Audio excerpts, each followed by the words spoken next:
Ya, itu tadi statement dari kuasa hukum Peggy dan sebelumnya juga dari pihak kuasa hukum ataupun tim hukum dari Polda Jawa Barat juga telah memberikan statement. Paling tidak ada poin-poin penting yang bisa diambil dari kuasa hukum dari Peggy Setiawan yang disebutkan statementnya tadi menyebutkan bahwa penetapan tersangka terhadap Peggy Setiawan terbilang janggal begitu yang disebutkan, dan juga mempertanyakan mengapa penetapan tersangka dan juga pengejaran Peggy dan memasukkan Peggy sebagai DPO ini baru sekarang mengingat Peggy Setiawan tidak pernah berpindah rumah. Kemudian kuasa hukum Peggy juga menyebutkan belum pernah diperiksa Peggy ini sebagai tersangka tetapi masuk dalam DPO. Dan sebelumnya tim hukum dari Polda Jawa Barat juga memberikan statement terkait dengan alibi-alibi terkait tempat tinggal dan lain-lain yang dibantah juga di dalam persidangan.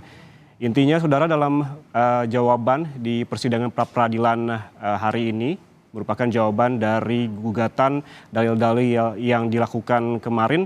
Ini menolak semua dalil-dalil yang disebutkan oleh tim kuasa hukum dari Peggy Setiawan.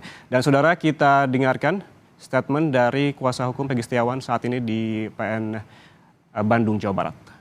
Rasa pokok perkara, itu poin kami yang pertama. Selanjutnya lagi, bahwa di dalam jawaban pihak termohon menegaskan bahwa DPO itu telah dibuat pada tahun 2016.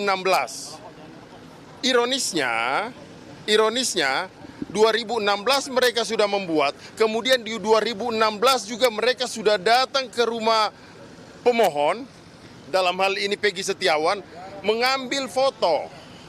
Tapi yang kita tangkap bahwa di dalam daftar pencarian orang sama sekali tidak pernah dicantumkan foto. Kemudian jawaban lagi pihak termohon menegaskan di situ bahwa telah dicocokkan fotonya oleh ahli Inavis itu pada saat tahun 2024. Pertanyaan kami sederhana sekali, kenapa di 2016 tidak dilaksanakan itu? Kemudian bukti yang kami selama ini duga ternyata sesuai dengan prediksi kami. Artinya apa? Alat bukti yang diajukan oleh termohon, yang pertama adalah saksi, yang kedua adalah ahli, yang ketiga adalah bukti surat. Kalau saksi itu ada 64 yang ternyata diperiksa di BAP, tapi ternyata yang menguntungkan si pihak termohon hanya 13 orang. Itu nanti kami akan sikapin. Kemudian lagi selanjutnya yang menyangkut keterangan ahli. Kalau menurut hemat saya bahwa ahli yang diajukan oleh termohon, makanya saya katakan harusnya dihadirkan di persidangan. Jangan masuk kepada pokok perkara. Ini di dalam jawaban mereka kan semuanya BAP. Kalau semuanya BAP, ini kita masuk pokok perkara, maka saya katakan pra-peradilan rasa pokok perkara. Kemudian bukti surat lagi. Bukti surat ironis sekali tidak ada yang berkaitan sama Peggy Setiawan. Contoh bukti surat visum atas kematian Vina Eki. Ya kan? Kemudian bukti surat yang lainnya juga nggak ada yang betul-betul berkaitan sama hubungannya dengan Peggy Setiawan. Bagaimana ini?